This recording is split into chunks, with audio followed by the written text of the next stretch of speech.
of this past weekend, a new article came out that was based off of 13 million leaked documents that seem to implicate some members of the Trump campaign, Trump administration, possibly in some crimes here.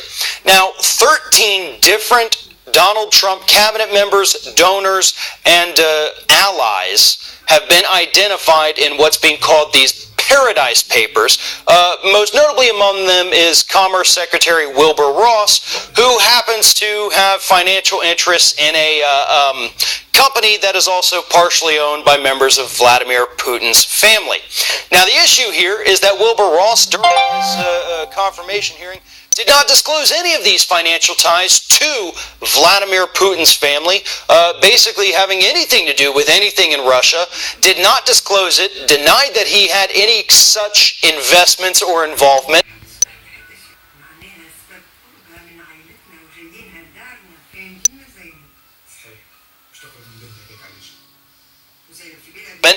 And now we find out, yeah, you actually really did. Jared Kushner also happens to be one of the fellas listed in these Paradise Papers because we have Russian oligarchs who invested money into startup businesses run by Kushner, and Kushner, as usual, failed to disclose these financial ties on his security clearance application form, as well as during other questioning about this entire Trump-Russia campaign connection. Other people mentioned Rex Tillerson, Steve Mnuchin, and Gary Cohn are also holding money off overseas, basically to avoid U.S. tax laws, according to what's been released in these Paradise Papers. So what does this all mean? First and foremost, it means that Donald Trump's promise to drain the swamp was an absolute lie to the American public. 13 people who are very close to Donald Trump or who helped him win this election are hiding money overseas and lying about it. And that brings us to the second major point. Some of the people lying about it doesn't really matter. Yeah, they're holding money offshore. Unfortunately, there's not a whole hell of a lot we can do about it as a country, and it's not a crime to just lie to people. So yeah, they can say they didn't do it, and then turns out they did. They're fine. But it kind of depends on who you lie to.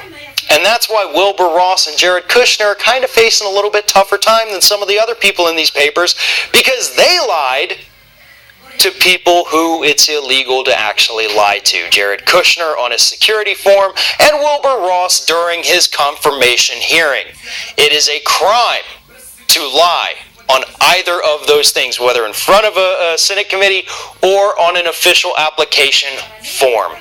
Both of those men, and potentially others as this story is still developing, could find themselves in very serious legal hot water over this, which would really just add to the complications that Jared Kushner is already facing as part of the Bob Mueller probe, and I'm sure that these 13 million leaked documents have a little bit more information in there that Mueller is dying to get his hands on. This comes, again, at a horrible time for the Trump administration, because just a week ago, we got handed down indictments against Manafort and Gates. We know from this past weekend that he has enough evidence to indict Michael Flynn and his son. And now these Paradise Papers come out showing, one, that Trump administration officials are hiding tons of money overseas, and two, they potentially perjured themselves in front of the Senate or on their financial disclosure forms for their security clearance.